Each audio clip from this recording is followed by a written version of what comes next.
Jesus, our Eucharistic love. Eucharistic life exemplified by the saints. By Father Stefano Maria Manelli. Chapter 7. Holy Communion. Jesus is mine. In Holy Communion, Jesus gives himself to me and becomes mine, all mine, in his body, blood, soul, and divinity. One day, Saint Gemma Galgani said to Jesus with artless simplicity, I am your master. With communion, Jesus enters my heart and remains corporally present in me as long as the species, the appearance of bread, lasts. That is, for about 15 minutes. The Holy Fathers teach that during this time the angels surround me and continue to adore Jesus and love him without interruption. When Jesus is corporally present within us, the angels surround us as God of love, wrote Saint Bernard. He in me and I in him. Perhaps we think too little about the sublimity of every Holy Communion. Yet Saint Pius X said that if angels could envy, they would envy us for Holy Communion. And Saint Magdalene Sophie Barat defined Holy Communion as paradise on earth. All the saints have understood by experience the divine marvel of our meeting and our union with Jesus in the Eucharist. They have understood that a devout Holy Communion means being possessed by Him and possessing Him. He who eats my flesh and drinks my blood abides in me and I in him. On one occasion, Saint Gemma Galgani wrote, It is now night. Tomorrow morning is approaching, and then Jesus will possess me and I will possess him. It is not possible to have a union of love which is deeper and more total. He in me and I in him, the one in the other. What more could we want? You envy, said St. John Chrysostom, the privilege of the woman who touched the vestments of Jesus, of the sinful woman who washed his feet with her tears, of the women of Galilee who had the happiness of following him in his pilgrimages, of the apostles and disciples who conversed with him familiarly, and of the people of the time who listened to the words of grace and salvation which came forth from his lips. You consider fortunate those who saw him. However, come to the altar, and you will see him, you will feel him when received in communion. You will give him holy kisses. You will wash him with your tears. You will carry him within you like Mary most holy. For this reason, the saints desired and longed for Holy Communion with ardent love. For example, Saint Francis of Assisi, Saint Catherine of Siena, Saint Pascal Bellon, Saint Veronica, Saint Gerard, Saint Margaret Mary Alacoque, Saint Dominic Savio, Saint Gemma Galgani. It is pointless to continue, for one would need to list all these saints. For example, one night Saint Catherine of Genoa dreamed that the following day she would not be able to receive Holy Communion. The sorrow that she experienced was so great that she cried unceasingly, and when she woke up the next morning, she found that her face was all wet from the tears she shed in the dream. Saint Therese of Child Jesus wrote a little Eucharistic poem, Desires Near the Tabernacle, in which, among other beautiful things, she said, I would like to be the chalice and adore the divine blood therein. I can, however, in the holy sacrifice, gather him in me every morning. My soul is therefore dearer to Jesus. It is more precious than vessels of gold.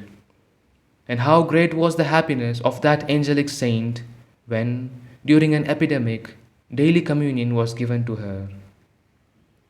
A day without the sun.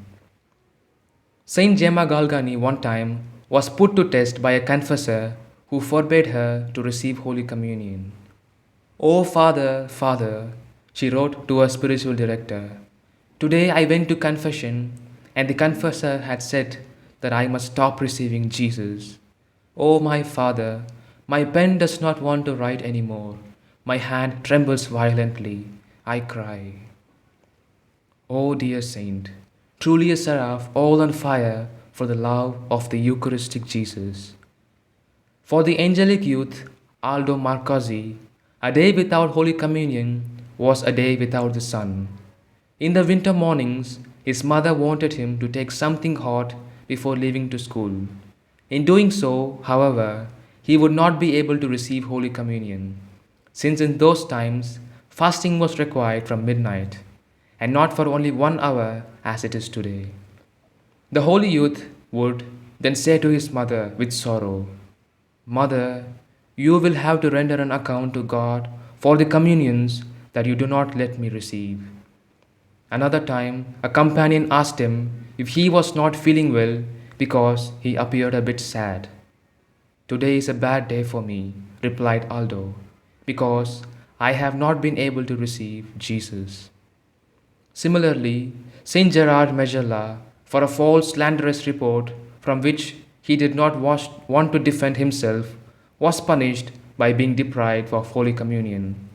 The suffering of the saint was such that one day he refused to go to serve Holy Mass, for a priest was visiting, because, he said, on seeing Jesus in the host in the hands of the priest, I might not conquer a temptation to snatch a host from his hands. What a longing consumed this wonderful saint! And what rebuke for us, who perhaps are able to receive Holy Communion daily with ease and do not. It is a sign that we lack the essential thing, love. And perhaps we are so in love with earthly pleasures that we can no longer appreciate the heavenly delights of union with Jesus in the host. My son, how can you perceive the fragrance of paradise which comes forth from the tabernacle? Asked Saint Philip of a young man in love with the pleasures of the flesh, of dances and amusements. The joys of the Eucharist and the satisfaction of the senses are opposed to each other, and the sensual man perceives not these things which are of the Spirit of God. That is, he knows not the wisdom which comes from God.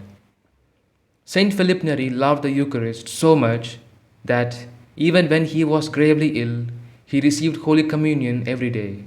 And if Jesus was not brought to him very early in the morning, he became very upset and could not find any rest.